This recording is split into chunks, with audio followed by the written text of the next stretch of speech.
제가 이쯤에서 진짜로. 다른 와인을 하나를 비교해서 한번 네. 보여드리고 싶어요. 방금 말씀하신 알코올의 당도에 대한 이야기, 알코올 도수에 대한 이야기까지 또 내가 갖고 있는 그 취향이라는 게 있다는 네. 말씀을 또 우리가 한 거잖아요. 네. 한번 이번 와인에 대해서만큼은 내가 갖고 있던 평소에 단맛에 대한 나의 호 혹은 불호 취향. 혹은 알코올 도수에 대한 나는 낮은 알코올수는 뭐 관심 없어 이런 걸 한 번만 살짝 내려놓으시고 제가 그냥 지금 따라드리는 온전히. 와인을 한번 경험해 보시겠어요? 알겠습니다.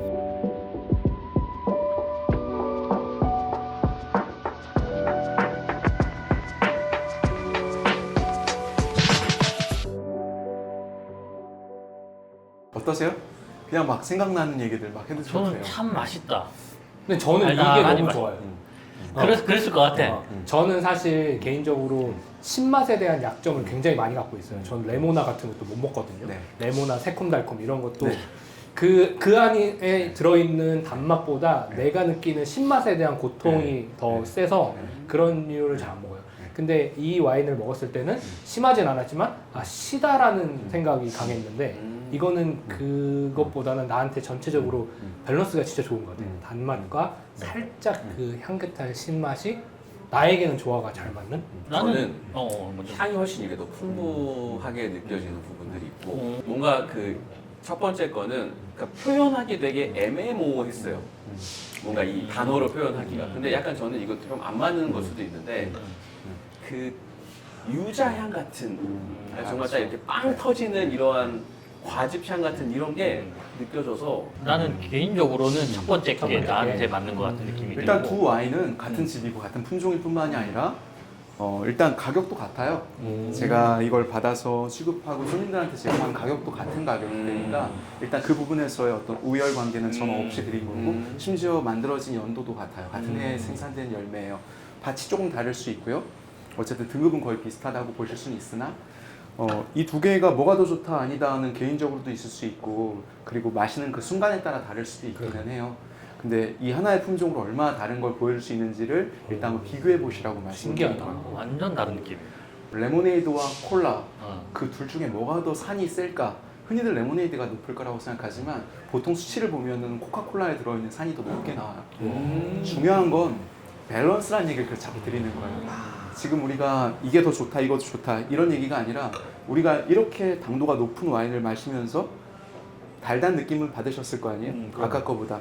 근데 지금 달단 얘기 그렇게 많이 안 하셨어요. 맞아요. 그리고 산도가 아까보다 좀 덜 느껴진다. 네. 제가 느낄 때 아까 거보다 산도가 더 낮을 수도 있으나 그렇게 낮지 않거든요. 제 느낌상으로. 이건 지금 열매가 갖고 있는 그 열매의 프루티한 느낌과 그리고 당도가 높다 보니까 전체적인 밸런스가 아까와는 또 다른 느낌을 주는 거라고 생각을 해요. 그런 부분에서 카비넷이라고 보통 이름 붙여진 그런 카테고리의 리즐링의 매력을 가장 전형적으로 보여주는 생산자가 만든 리즐링 카비넷입니다. 와인을 처음 마셔보는 사람, 처음 마셔보는 사람이 정말 가장 쉽게 와인 정말 맛있고 달고 향도 좋고 그런 느낌의 와인이야. 딱 마시면 너무 좋을 맞아요. 것 같다는 느낌. 그런 과정들이 다 있잖아요. 남녀를 다 떠나서 네. 우리가 살면서 처음 와인을 마셨던 시절. 네. 저는 어렸을 때 설탕 잔뜩 넣어서 포도주를 김장독에 넣어서 만든 우리 어머님이 만드신 그 포도주 오, 설탕 와우. 넣어서 만든 야. 저희 집은 포도 농사를 지었거든요. 숙명이었네. 그게 이제 어렸을 때 처음 맛본 포도주예요. 굉장히 당도가 높은 와인이죠. 네네. 이런 게 와인인가?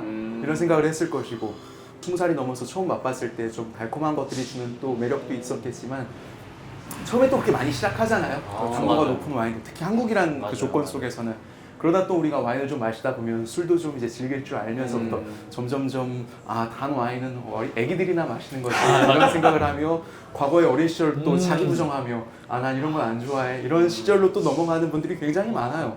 그런 시간이 또 계속되다 보면 이제는 나는 단 거나 입에도 안 된다는 분들이 굉장히 많습니다. 하지만 적어도 이건 알려드리고 싶어요. 굉장히 퀄리티가 좋고 밸런스가 좋은 달콤한 와인을 만든다는 건 굉장한 기술력이 필요한 거고 엄청나게 고급 와인의 세계에서나 가능한 거예요. 그렇기 때문에 우리가 와인을 다채롭고 풍부하게 즐기려면 때에 따라서는 당도에 대한 자기의 취향도 조금은 열어둘 필요가 있다고 생각해요. 특히 독일 리즐링이라면 말이죠. 그래서 당도에 대한 취향에서 자유로워질 때 독일 리즐링을 어. 진정으로 즐길 수 있게 됩니다. 그러니까 제가 아까도 말씀드린 것처럼 이렇게 드라이한 거 좋아하고 단 것을 별로 안 좋아하는데 네. 이것은 제가 네. 맛있다라고 표현한 네, 게 네. 달지만 술술 잘 넘어가고 맛있다라는 네. 느낌이었거든요. 네. 그러니까 달지만 맛있는 게 느끼려면 그 밸런스인데 맞아요. 산도가 엄청 높아야지만 가능한 거거든요. 그러니까 이 밸런스를 맞춘다는 게 되게 어렵다는 얘기고 그럼에도 불구하고 이게 제 취향이라는 건 기가 원래 막히네. 가족이랑 취향을 함부로 건드리면 안 되거든요. 그래서 그럼에도 불구하고 내가 단 걸 싫어하면 어쩔 수 없는 아. 거예요. 그런 건 뭐 제가 그것까지 뭐라는 게 아니에요. 아. 다만 이런 정도는 하자는 거죠. 지금 이 순간에 안 맞을 수는 있어. 근데 이게 맞는 순간이 있다니까요. 네. 지금 막 예를 들어 이 음식이라면 이게 안 맞을 수도 있고 지금 우리가 막 술이 필요한 자리에서 이 7.5도밖에 안 되는 알코올 도수의 이 와인이 적절치 않을 수 있죠. 지금 말고 그럼 내일 낮에 혹은 다른 사람이랑 그 순간이 또 맞아 떨어지면 굉장히 훌륭한 와인일 수 있다는 거 그 정도 말씀을 근데 드리고 이 싶어요. 와인이 나는 너무 오묘한 게 옛날에 웃긴 짤 중에 기쁘지만 슬퍼 뭐 이거 짤 알아요? 아, 그 이광수 씨가 네. 눈은 웃는데 아 이거 달달한데 쉬어. 네. 약간 좀 뭔가 저도 가끔 손님한테 그렇게 설명해요. 이거 단데 안 단 와인이에요. 저 갑자기 궁금한 게 있는데 네. 저희가 일반적으로 와인을 좋아하시는 분들이 네. 그 와인을 열어서 마신다 네. 라고 표현을 하시고 네. 뭐 디캔딩을 하시는 분들도 계시고 하잖아요. 네. 네. 리슬링이라는 와인도 그런 열어서 마신다 네. 라는 표현을 하는 네. 그런 게 또 가능한 부분이 있나요? 일단 우리가 이제 보편적인 상식에서든 아니면 어디서 살짝 들은 얘기든 다들 그렇게 얘기하는 데는 이유가 있거나 때에 따라서는 오해도 있거나 뭐 여러 가지가 겹칠 거예요. 적어도 이 말씀 먼저 드리고 싶어요. 절대적인 건 없다. 네, 절대적인 건 없어요. 그럼에도 불구하고 우리가 공기와의 접촉을 하는 거는 산화를 좀 더 급속도로 시키는 거예요. 그러면서도 그 안에 남아있던, 갇혀있던 나쁜 것들을 빨리 내보내는 그런 과정이거든요. 이걸 더 급격하게 혹은 과감하게 해야 될 와인이 있는가 하면 전반적으로 화이트 와인은 그런 필요성을 조금 덜 느낄 때가 많아요. 그래서 리즐링이 반드시 에어레이션, 공기 접촉 과정이 많이 필요하다고 말하기는 어렵겠지만 그래도 좋은 품질의 리즐링을 경험할 때는 한 30분 정도 먼저 열어놓거나 적당한 수준에서의 디캔팅이 필요한 경우도 있습니다. 예를 들어 아주 영한 리즐링 만든 지 한 1, 2년밖에 안 됐는데 퀄리티 대비해서 지금 너무 아직 영한 것 같아. 그런 것들은 조금 더 열어놓아서 뾰족뾰족한 그런 산미나 이런 것들을 조금 더 공기의 접촉을 통해서 전체적인 밸런스를 좀 더 맞춰주는 거죠. 나쁜 향기는 날려보내고 뭐 열어둔다고 산미가 갑자기 없어지거나 그러지는 않겠죠. 어쨌든 이 안에도 그 녹색 계열의 타닌이라는 게 들어있고 예를 들어 씨앗이나 청포도로 만든 백포도주에도 화이트 와인에도 타닌이 있거든요. 보통은 이제 저포도주에 레드 와인에 그게 훨씬 더 많죠. 껍질 같은 데 많이 예. 들어있으니까. 그리고 줄기나 씨앗에서 뽑아 올린 그런 타닌이 훨씬 더 풍부하니까. 근데 청포도로 와인을 만들 때도 그걸 조금 더 하는 경우들이 있어요.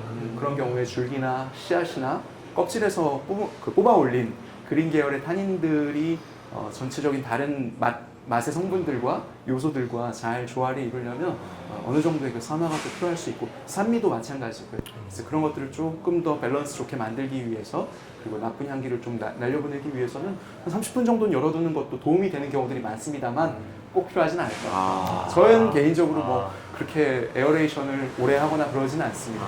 너무 좋네요. 저는 그 기다리는 시간이 너무 힘들었거든요. 아 나는 그냥 열고 마셔야 돼. 그게 제가 왜 필요 없다고 말씀드렸냐면 이 변해가는 과정 자체가 큰 즐거움이거든요. 그 예를 들어보죠. 그러겠네. 우리가 아까 이거 처음 땄어요. 이거 열어두면 훨씬 좋아요. 그 과정이 여기 담겨진 채로 뚜껑을 열어두면 공기 접촉면이 많지가 않기 때문에 시간이 더 많이 필요하고 뭐 30분 만에 대단한 변화가 일어나진 않아요. 잔에 따라놓으면 오히려 그 변화가 빨라지겠죠. 근데 저는 굳이 그 과정을 미리 하지 말아도 된다는 얘기가 무슨 의미냐면 그 퍼포먼스를 단박에 즐기는 것도 좋지만 그 변해가는 과정을 즐기는 즐거움이 엄청 크거든요. 첫 모금 마셨을 때는 이런 느낌이네? 근데 2, 30분 얘기하면서 마시다 보니까 점점점 이 성격이 변해가 이 과정을 즐기는 건 전 너무 소중한 즐거움이어서 어떨 때는 안 뺏었으면 좋겠어요. 그런 의미에서 미리 모든 것들을 다 기가 막히네요 지금. 완벽한 상태로 드릴 필요는 없다. 온도도 마찬가지예요. 우리가 이 온도를 적정한 거가 뭐다라고 말하기는 어렵겠지만 적어도 레드 와인보다는 조금 더 시원하게 놓고 마실 거 아니에요? 맞아요. 근데 그게 어떨 땐 과할 때도 있어요. 우리가 너무 막 이걸 냉장고에 오래 넣어놔서 한 4도, 5도쯤 되면 과하게 칠링이 된 상태거든요. 저는 그래서 보통 한 7도에서 8도, 9도 정도에 드리는 편인데 그 얘기는 한 8도, 9도, 10도에서 드시기를 바랄 때 그래요. 근데 그것도 와인에 따라 다 다르긴 하지만 근데 항상 그 완벽한 상태에서 받을 필요가 없다는 얘기죠. 때에 따라서는 내가 5, 6도에 이걸 받았다고 치죠. 좀 그러면 어때요? 이러고 있으면 좀 있으면 되잖아요. 금방 네. 따뜻해지죠. 금방 따뜻해지니까.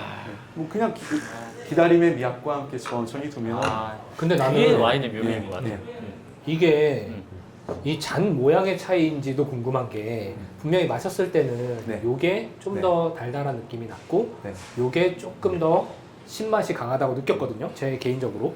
그런데 지금 번갈아 가면서 계속 향을 맡으면 이게 조금 더 달달한 향이 더 나. 그러니까 이게 정확하게 저의 의도와 맞는 건데 잔의 차이가 있을 수는 있어요. 이걸 떠나서 당도가 높다 낮다 해서 점점 자유로워지고 계신 거예요.